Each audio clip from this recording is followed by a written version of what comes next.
여러분의 좋아요와 구독은 채널에 큰 힘이 됩니다. 저는 한진수입니다. 올해 45살이고 대학에서 국문학을 가르치고 있어요. 평생 책과 함께 살아온 사람이라고 할 수 있죠. 학생들에게는 고전 문학의 아름다움을 전하려고 노력하고 집에서는 조용히 논문을 쓰며 지내는 그런 평범한 교수였습니다.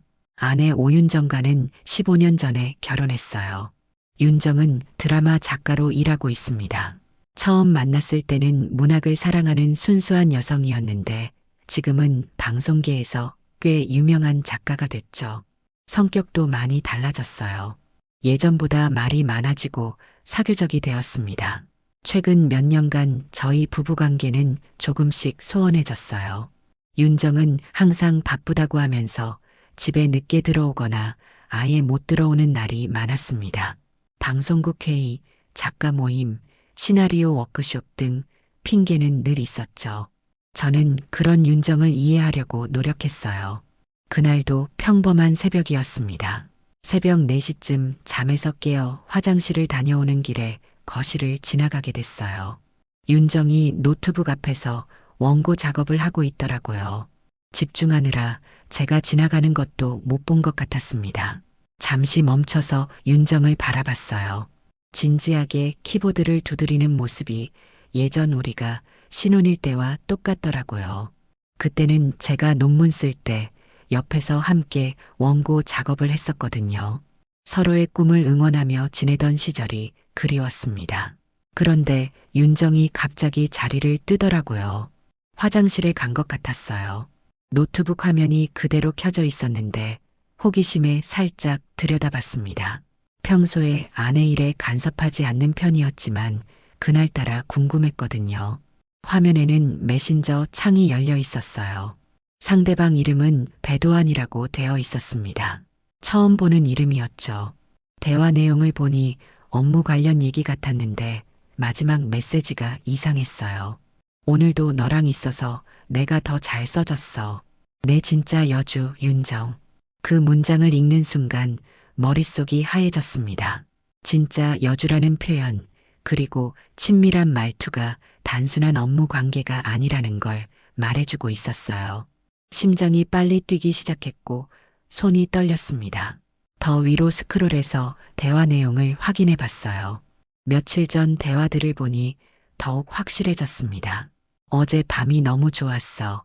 당신과 함께하면 영감이 샘솟아 같은 메시지들이 있었어요. 이건 명백히 불륜이었습니다. 윤정이 화장실에서 나오는 소리가 들렸어요. 저는 재빨리 원래 자리로 돌아가서 잠든 척했습니다. 하지만 잠이 올 리가 없었죠. 15년간 쌓아온 믿음이 한순간에 무너지는 기분이었어요. 아침에 일어났을 때 윤정은 평소와 다름없이 아침을 준비해주고 있었습니다. 어젯밤에 원고 때문에 늦게 잤는데 괜찮아?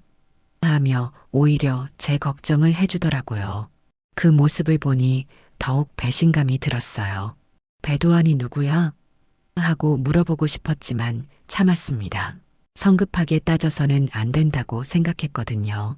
일단 더 확실한 증거를 찾아야 했어요.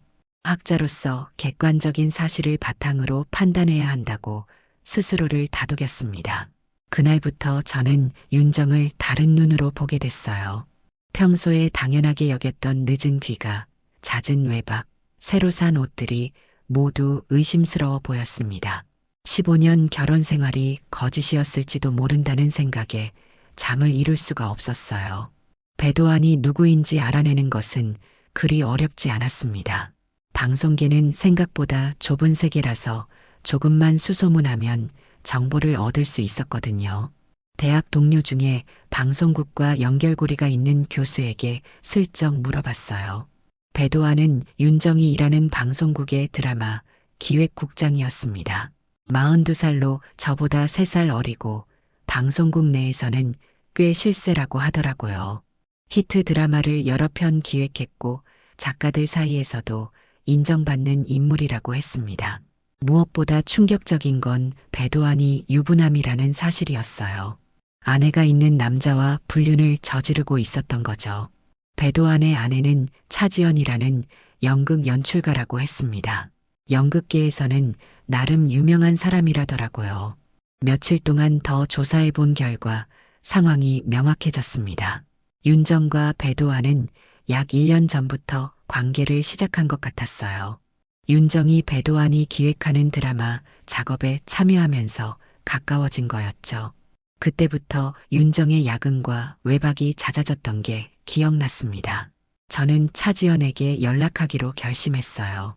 같은 피해자끼리 만나서 이야기해야겠다고 생각했거든요. 연극 연출가라는 직업을 고려해서 문화 관련 학회를 통해 자연스럽게 접근했습니다. 지연을 처음 만난 곳은 대학로의 한 카페였어요. 생각보다 차분하고 지적인 인상의 여성이었습니다.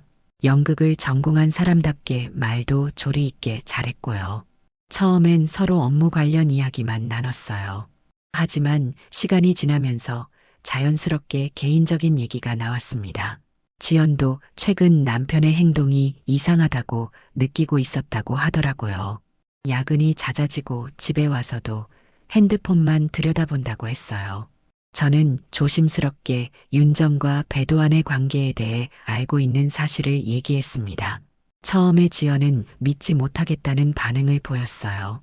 하지만 제가 보여준 메시지 캡처 화면을 보고는 표정이 굳어지더라고요. 이런 일이 있을 줄은 몰랐네요. 지연이 조용한 목소리로 말했습니다. 화가 나기보다는 실망스럽다는 표정이었어요. 남편이 변한 건 알고 있었지만 설마 불륜까지 저지를 줄은.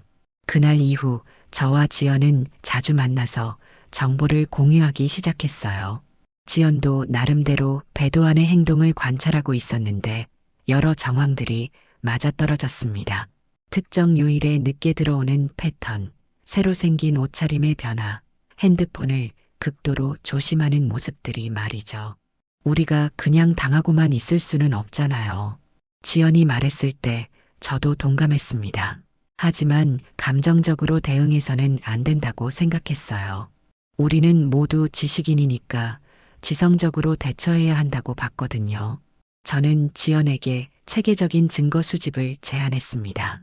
논문을 쓸 때처럼 객관적인 자료를 모아서 확실한 팩트를 만들자고 했어요. 그래야 나중에 법적으로도 문제없이 대응할 수 있다고 생각했습니다. 지연도 제 제안에 적극 동의했어요. 연극 연출할 때도 치밀한 계획이 필요하거든요. 이번 일도 마찬가지겠네요. 하며 웃더라고요. 그 웃음이 차갑게 느껴진 건 제 착각일까요? 우리는 각자의 영역에서 정보를 수집하기로 했습니다. 저는 윤정의 일정과 행동 패턴을 관찰하고 지연은 배도환의 움직임을 추적하기로 했어요. 둘 다 상대방 모르게 말이죠. 그렇게 우리의 복수 계획이 시작됐습니다. 조용하지만 치밀하게 감정보다는 이성으로 접근하는 지식인다운 방식으로 말이에요. 배신한 사람들에게는 그에 상응하는 대가를 치르게 하겠다고 다짐했습니다. 지연과 함께 증거 수집에 나선 지 한 달쯤 지났을 때 우리는 상당한 성과를 거뒀습니다. 저는 평소 학자다운 꼼꼼함으로 윤정의 모든 행동을 기록했어요. 외출 시간, 귀가 시간, 만나는 사람들, 심지어 새로 산 옷이나 화장품까지 세세하게 적어뒀죠. 지연도 못지않게 철저했습니다. 배도환의 신용카드 사용 내역을 확인해서 호텔이나 레스토랑 예약 기록을 찾아냈어요. 연극 연출가답게 디테일한 관찰력이 뛰어나더라고요. 언제 어디서 누구와 만났는지 거의 완벽하게 파악했습니다. 가장 결정적인 증거는 문예지 행사에서 나왔어요. 윤정이 문학 관련 세미나에 참석한다고 했는데 실제로는 배도환과 함께 호텔에서 하룻밤을 보낸 거였습니다. 호텔 CCTV에 둘이 함께 들어가는 모습이 선명하게 찍혀 있었어요. 저는 이 모든 자료를 논문 쓰듯이 체계적으로 정리했습니다. 시간 순으로 배열하고 각각의 증거에 대한 분석과 해석을 덧붙였어요. 마치 학술 자료를 만드는 것처럼 말이죠. 감정을 배제하고 객관적인 사실만 나열했습니다. 이 정도면 법정에서도 충분히 통할 것 같네요. 지연이 제가 정리한 자료를 보고 말했습니다. 하지만 그 전에 한 번쯤은 사회적으로 망신을 주고 싶어요. 이런 사람들이 문화계에서 떵떵거리며 사는 게 너무 역겹거든요. 저도 지연의 의견에 동감했어요. 단순히 이혼하고 위자료 받는 것만으로는 부족하다고 생각했습니다. 이들이 평소 얼마나 도덕적인 척하며 살아왔는지 생각하면 더욱 화가 났거든요. 공적인 자리에서 제대로 된 심판을 받게 해야겠다고 생각했어요. 첫 번째 타겟은 다음 주에 열릴 드라마 시사회였습니다. 배도환이 기획하고 윤정이 대본을 쓴 드라마의 첫 방송을 앞두고 열리는 행사였어요. 방송계와 문화계 인사들이 대거 참석할 예정이었죠.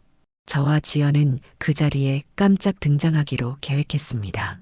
평소 이런 자리에 나타나지 않는 우리가 갑자기 나타나면 윤정과 배도환이 얼마나 당황할지 상상만 해도 통쾌했어요. 자연스럽게 접근해야 해요. 감정적으로 폭발하면 오히려 우리가 이상한 사람 취급받을 수 있거든요. 지연이 신중하게 말했습니다. 차라리 조용히 압박하는 게 더 효과적일 거예요. 저도 그 의견에 찬성했어요. 학자로서 품위를 지키면서도 상대방에게는 충분한 경고를 주는 방식을 택하기로 했습니다. 직접적인 폭로보다는 은근한 암시로 심리적 압박을 가하는 거였죠. 시사회 며칠 전부터는 더욱 치밀하게 준비했어요. 참석자 명단을 확인하고 행사 진행 순서도 파악했습니다. 기자들이 언제 어디에 있을지도 알아봤어요. 모든 것이 계획대로 되어야 했거든요. 지연은 연극계 인맥을 통해 시사회 초대장을 구했고 저는 문학계 쪽으로 접근해서 문화부 기자와 연결고리를 만들어뒀어요. 나중에 이야기가 확산될 때를 대비한 포석이었습니다. 드디어 시작이네요. 시사회 당일 아침 지연과 마지막 점검을 할 때 그녀가 말했습니다. 평소보다 단정한 옷차림에 화장도 진하게 한 모습이 마치 무대에 오르는 배우 같았어요. 저도 평소보다 정장을 차려입고 나섰습니다. 오늘이 우리 복수의 첫 막이 오르는 날이었거든요.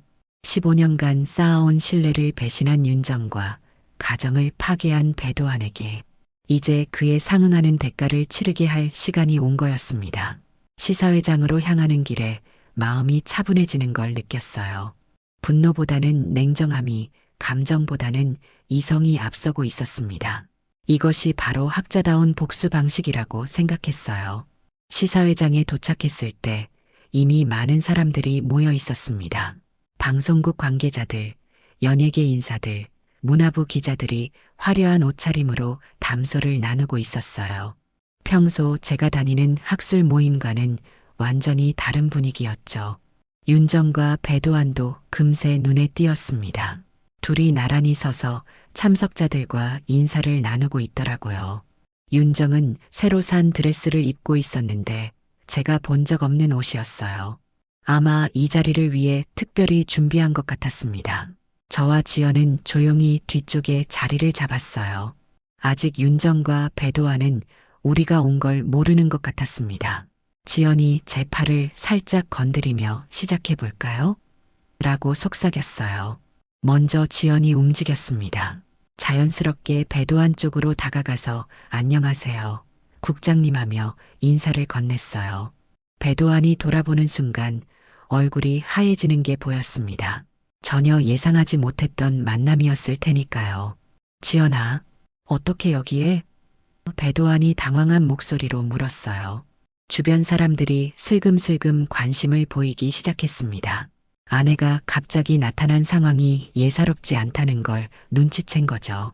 남편 일하는 모습이 궁금해서 왔어요. 평소에 집에서 드라마 이야기를 너무 열정적으로 하시니까요. 지연이 의미심장한 미소를 지으며 말했습니다. 그 말 속에 담긴 의미를 아는 사람은 배도환 뿐이었겠지만요. 이어서 제 차례였습니다. 윤정 쪽으로 다가가서 수고했어요 라고 말했어요. 윤정도 저를 보는 순간 깜짝 놀라더라고요. 평소 이런 자리에 나타나지 않는 제가 갑자기 나타났으니까 당연한 반응이었죠. 여보, 어떻게 여기에 온 거야? 윤정이 어색한 웃음을 지으며 물었습니다. 주변 사람들이 우리 쪽을 쳐다보고 있는 것도 의식하고 있는 것 같았어요. 아내가 쓴 드라마니까 당연히 관심이 있죠. 작가님과 기획자님이 얼마나 열심히 준비하셨는지 궁금했거든요. 저도 의미를 담아서 말했습니다. 특히 열심이라는 단어에 강조를 두었어요. 그때 지연이 우리 쪽으로 다가왔습니다. 안녕하세요, 작가님. 남편이 평소에 칭찬을 많이 해서 궁금했어요. 정말 재능이 뛰어나시다면서요? 윤정을 바라보며 말하는 지연의 눈빛이 차가웠어요. 윤정과 배도환이 서로를 바라보는 순간 주변 분위기가 미묘하게 변했습니다. 사람들이 우리 네 명의 관계를 눈치채기 시작한 거예요. 특히 방송국 관계자들 사이에서 수군거림이 일어났습니다. 두 분이 부부시군요? 한 기자가 저와 지연을 번갈아 보며 물었어요. 상황을 파악하려는 듯한 표정이었습니다. 네, 저는 작가님의 남편이고요. 제가 윤정을 가리키며 말했습니다. 이분은 국장님의 부인이세요. 지연을 소개하면서 배도환을 바라봤어요. 그 순간 시사회장의 분위기가 완전히 바뀌었습니다. 사람들이 우리 네 명 사이에 뭔가 특별한 일이 있다는 걸 직감한 거죠. 기자들은 더욱 관심을 보이기 시작했고 방송국 관계자들은 어리둥절한 표정을 지었어요. 윤정과 배도환은 완전히 당황한 상태였습니다. 평소 자신들의 관계를 숨겨왔는데 갑자기 배우자들이 나타나서 암시적인 발언을 하고 있으니까요. 어떻게 대응해야 할지 몰라 하는 모습이 역력했어요. 오늘은 드라마 시사회니까 작품 이야기만 하면 좋겠네요. 배도환이 어색하게 화제를 돌리려고 했지만 이미 늦었습니다.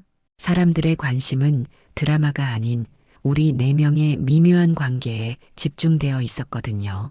지연이 마지막 한 방을 날렸습니다. 남편이 요즘 야근이 많아서 걱정이었는데 이렇게 좋은 작품을 위해서라면 이해할 수 있을 것 같아요. 작가님도 마찬가지시겠죠? 윤정을 보며 의미심장하게 웃었어요. 그날 시사회는 우리에게 완벽한 첫 승리였습니다. 직접적인 폭로는 하지 않았지만 충분한 의욕을 심어 놓았어요. 앞으로 일어날 일들의 서막이 오른 셈이었죠. 시사회 이후 며칠 동안 저는 조용히 다음 단계를 준비했습니다. 문학에는 소문이 빠르게 퍼지는 곳이라서 시사회에서 일어난 일이 벌써 여기저기 화제가 되고 있었어요. 하지만 아직은 추측 수준이었죠. 이제 구체적인 증거를 공개할 때가 왔다고 생각했습니다. 먼저 문단 쪽으로 접근했어요. 평소 알고 지내던 문화부 기자 한 명에게 익명으로 제보를 했습니다. 윤정과 배도환의 불륜 관계에 대한 구체적인 증거들을 전달한 거죠. 호텔 예약 기록, 신용카드 사용 내역, 그리고 둘이 함께 찍힌 사진들까지 말이에요. 기자는 처음에는 반신반의했지만 증거를 보고 나서는 태도가 완전히 달라졌어요. 이건 정말 큰 뉴스가 될 것 같은데요.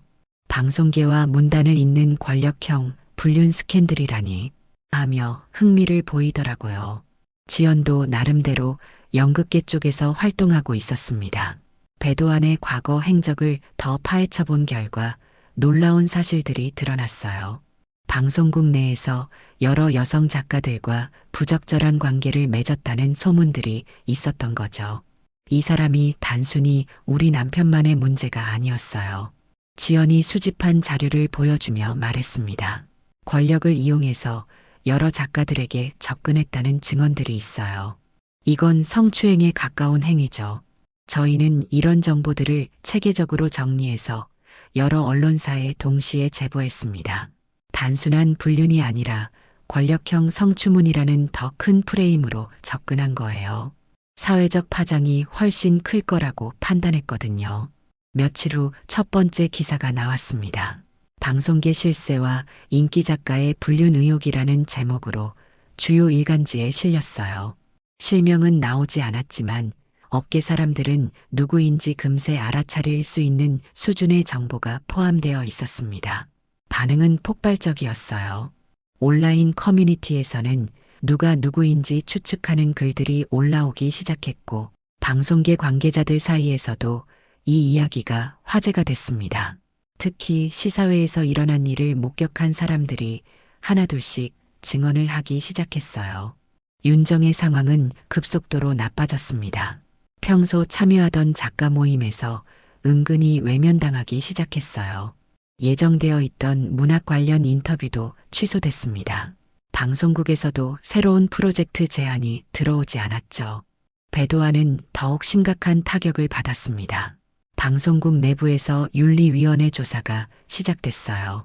성추문 의혹까지 제기되면서 그동안 함께 일했던 여성 작가들이 하나둘씩 증언을 하기 시작했습니다. 권력을 이용한 부적절한 접근이 있었다는 거였죠. 저는 이 모든 상황을 조용히 지켜봤습니다. 감정적으로 개입하지 않고 객관적으로 상황을 관찰했어요. 마치 사회 현상을 연구하는 학자처럼 말이죠. 권력과 명예를 잃어가는 사람들의 모습이 어떤지 생생하게 볼 수 있었습니다.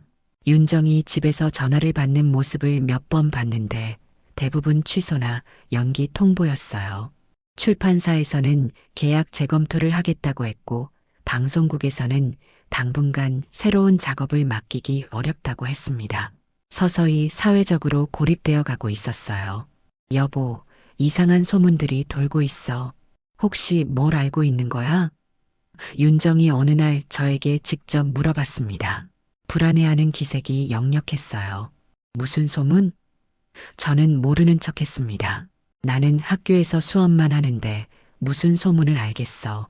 평소와 다름없는 톤으로 대답했죠. 하지만 윤정은 제 반응에서 뭔가를 눈치챈 것 같았어요. 정말 모르는 거야? 요즘 나를 보는 시선이 이상해. 하며 의심스러운 표정을 지었습니다. 지영과는 계속 연락을 주고받으며 상황을 공유했어요. 배도환도 집에서 스트레스를 많이 받고 있다고 하더라고요. 회사에서 조사받는 것도 힘들지만 집에서도 지연의 차가운 시선을 감당하기 어려워한다는 거였습니다. 아직 시작도 안 했어요. 지연이 냉소적으로 말했습니다. 진짜 무대는 다음 주 문예지 행사죠. 그때 진짜 마무리를 해야겠어요. 다음 주에는 유명 문예지의 창간 30주년 기념 행사가 열릴 예정이었습니다. 전국의 문학의 인사들이 모이는 자리였죠. 저희는 그 자리를 마지막 무대로 정했어요. 완전한 사회적 매장을 위해서 말이죠. 이미 언론을 통해 의혹이 제기된 상황에서 그런 공식적인 자리에 나타난다면 어떤 일이 벌어질지 뻔했습니다. 모든 사람들의 시선이 집중될 거고 그 순간이 윤정과 배도환의 완전한 몰락을 의미할 거라고 생각했어요. 문예지 창간 30주년 기념 행사는 서울 시내 유명 호텔에서 열렸습니다. 문화계의 거의 모든 인사들이 참석한 성대한 행사였어요. 작가, 평론가, 출판 관계자, 방송국 PD, 기자들까지 300명이 넘는 사람들이 모였습니다. 저와 지연은 미리 계획한 대로 행사장에 도착했어요. 이번에는 더욱 치밀하게 준비했습니다. 행사 중간에 상영될 공로자 영상에 우리만의 특별한 선물을 준비해뒀거든요. 행사 주최 측과 미리 연락해서 영상 편집에 일부 자료를 추가할 수 있도록 했습니다. 문학의 발전에 기여한 사람들을 소개하는 영상이라고 했는데 그 안에 윤정과 배도환의 진짜 모습을 담은 장면들을 포함시킨 거였죠. 호텔 CCTV에서 확보한 둘의 만남 장면, 레스토랑에서 다정하게 대화하는 모습, 손을 잡고 걷는 장면들이 고화질로 편집되어 있었어요. 결정적으로는 배도환이 다른 여성 작가에게 부적절하게 접근하는 장면도 포함했습니다. 행사가 시작되고 1시간쯤 지났을 때 드디어 그 순간이 왔습니다. 문학의 발전에 기여한 분들을 소개하는 영상을 보시겠습니다라는 사회자의 멘트와 함께 대형 스크린이 켜졌어요. 처음에는 평범한 문화인들의 인터뷰와 작품 소개가 나왔습니다. 하지만 중간쯤부터 분위기가 바뀌기 시작했어요. 윤정과 배도환이 함께 있는 장면들이 나오기 시작한 거죠. 저분들이 누군가 속삭이는 소리가 들렸습니다. 점점 더 많은 사람들이 스크린을 주목하기 시작했어요. 특히 최근 불륜 의혹이 제기된 두 사람이 실제로 친밀한 모습으로 나오고 있으니까 충격이 클 수밖에 없었죠. 윤정과 배도환은 자리에서 일어나려고 했지만 이미 늦었어요. 모든 사람들의 시선이 그들에게 집중되어 있었습니다. 특히 방송국 관계자들과 문단 인사들의 표정이 차가워지는 게 보였어요. 영상이 끝나자 행사장이 술렁이기 시작했습니다. 사회자도 당황한 기색을 보이며 기술적인 문제가 있었던 것 같습니다라고 얼버무렸지만 이미 모든 게 공개된 후였어요. 기자들이 윤정과 배도환 쪽으로 몰려들기 시작했습니다. 작가님, 영상에 대해 어떻게 생각하시나요? 국장님, 해명할 말씀이 있으신가요? 질문이 쏟아졌어요. 이건 편집된 거예요. 오해가 있는 것 같습니다. 배도환이 어색하게 대답했지만 설득력이 없었어요. 너무나 선명한 영상이었거든요. 윤정은 아예 말문이 막힌 상태였습니다.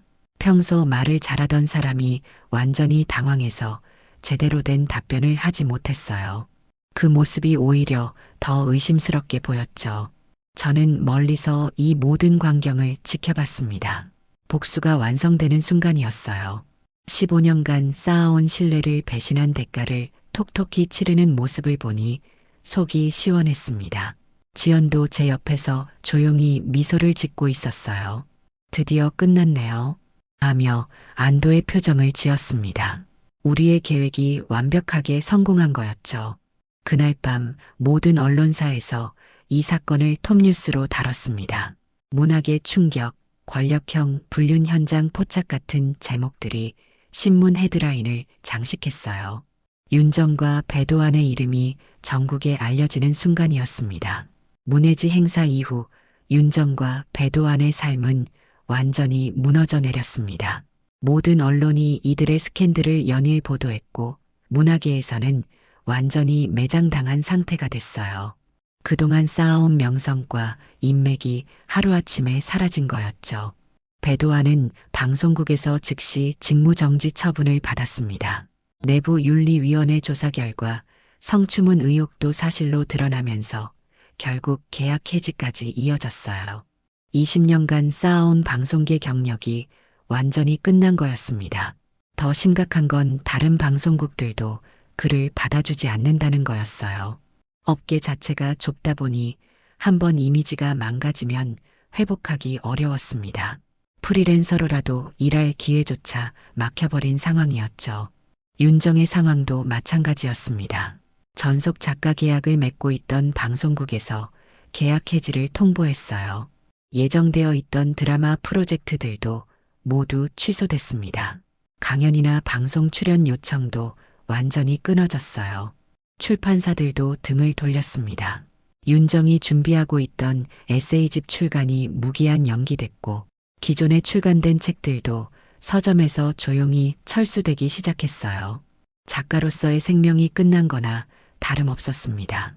저는 이 모든 상황을 냉정하게 지켜본 후 법적 절차에 들어갔습니다. 이혼 서류를 작성해서 윤정에게 전달했어요. 동시에 배도환을 상대로 상간남 소송도 제기했습니다. 위자료로 3억 원을 요구했어요. 여보, 정말 이렇게 할 거야? 윤정이 이혼 서류를 받고 나서 저에게 물었습니다. 처음으로 진심으로 후회하는 표정을 지었어요. 하지만 이미 늦었습니다. 15년을 함께 살았는데 이런 식으로 배신할 줄은 몰랐어요. 제가 차분하게 대답했습니다. 당신이 선택한 길이니까 끝까지 가셔야죠. 윤정은 울면서 용서를 빌었지만 저는 마음을 바꾸지 않았어요. 한번 깨진 신뢰는 다시 회복할 수 없다고 생각했거든요. 더구나 이렇게 치밀하게 저를 속여온 사람을 어떻게 다시 믿을 수 있겠습니까? 지연도 배도환과의 별거를 선택했습니다. 이혼 절차는 시작하지 않았지만 당분간 따로 살기로 했다고 하더라고요. 연극 연출가로서의 경력에는 큰 타격이 없어서 다행이었어요. 이제 정말 끝났네요. 지연과 마지막 만남에서 그녀가 말했습니다. 복수는 성공했지만 마음이 후련하면서도 허전해요. 저도 비슷한 감정이었어요. 그토록 원했던 복수가 완성됐지만 그 후의 공허함도 만만치 않았습니다. 15년간 함께 살았던 사람과 헤어진다는 게 쉬운 일은 아니었거든요. 하지만 후회는 없었습니다. 배신한 사람들이 그에 상응하는 대가를 치렀으니까요. 사회적으로도 법적으로도 완벽한 심판이 이뤄진 거였어요. 법원에서 상간남 소송 판결이 나왔을 때 배도환은 2억 원의 위자료를 지급하라는 판결을 받았습니다. 요구 금액보다는 적었지만 충분히 만족스러운 결과였어요. 배도연은 집까지 팔아야 하는 상황이 됐습니다. 윤정과의 이혼도 순조롭게 진행됐어요. 유책 배우자였기 때문에 재산 분할에서도 유리한 조건을 얻을 수 있었습니다. 집은 제가 갖기로 했고 윤정은 작은 원룸으로 이사를 가야 했어요. 모든 게 정리된 후 저는 새로운 삶을 준비하기 시작했습니다. 대학 강의는 계속하지만 개인적으로는 완전히 새 출발하는 기분이었어요. 그동안 억눌러왔던 창작 욕구도 다시 살아나는 것 같았습니다. 모든 법적 절차가 끝나고 반년쯤 지났을 때 윤정이 마지막으로 저를 찾아왔습니다. 많이 초췌해진 모습이었어요. 예전에 화려했던 모습은 온데간데 없고 완전히 다른 사람 같았습니다. 여보, 아니, 진수 씨. 윤정이 어색하게 말을 시작했습니다. 정말 마지막으로 한 번만 기회를 주면 안 될까요? 제가 정말 잘못했어요. 저는 조용히 윤정을 바라봤습니다. 울먹이는 목소리로 용서를 구하는 모습을 보니 잠깐 마음이 흔들리기도 했어요. 하지만 그 순간 지난 1년간의 기억들이 되살아났습니다. 당신은 나를 기만했고 난 당신을 심판했습니다. 제가 차분하게 말했습니다. 이제 우리는 남남이에요. 더 이상 할 말도 없고요. 하지만 15년을 윤정이 말을 이어가려고 했지만 저는 손을 들어 제지했습니다. 그 15년이 허상이었다는 걸 당신이 증명했잖아요. 진짜 사랑했다면 배신하지 않았을 거예요.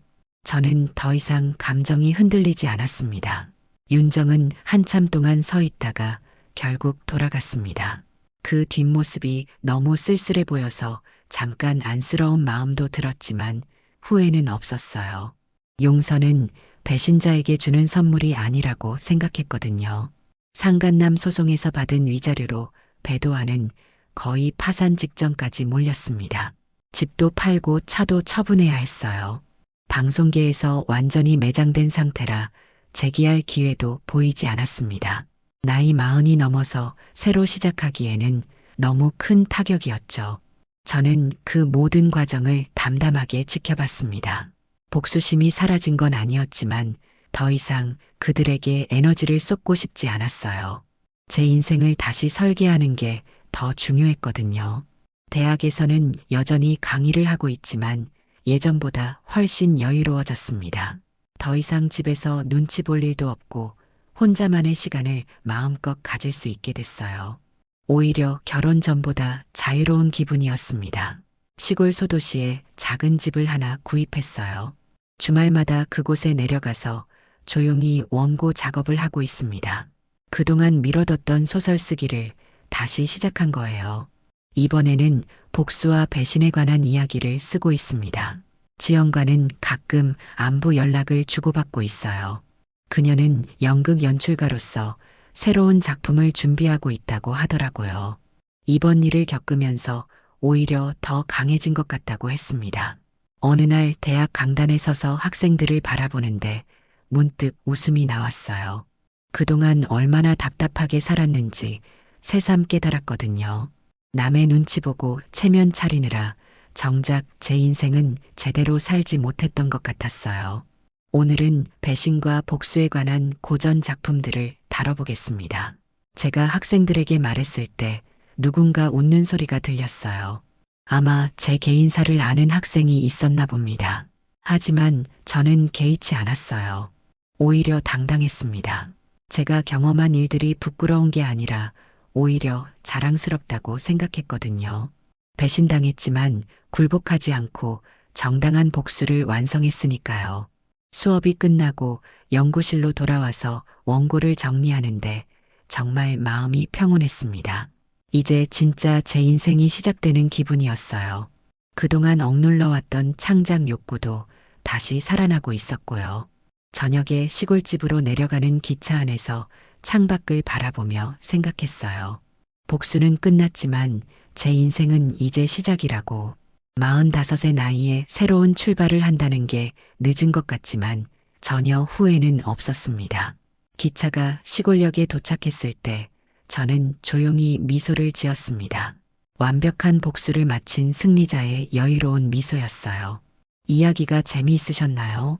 좋아요와 구독으로 응원해 주시면 더 많은 감동적인 이야기로 찾아뵙겠습니다. 여러분의 작은 관심이 저에게는 큰 힘이 됩니다. 감사합니다.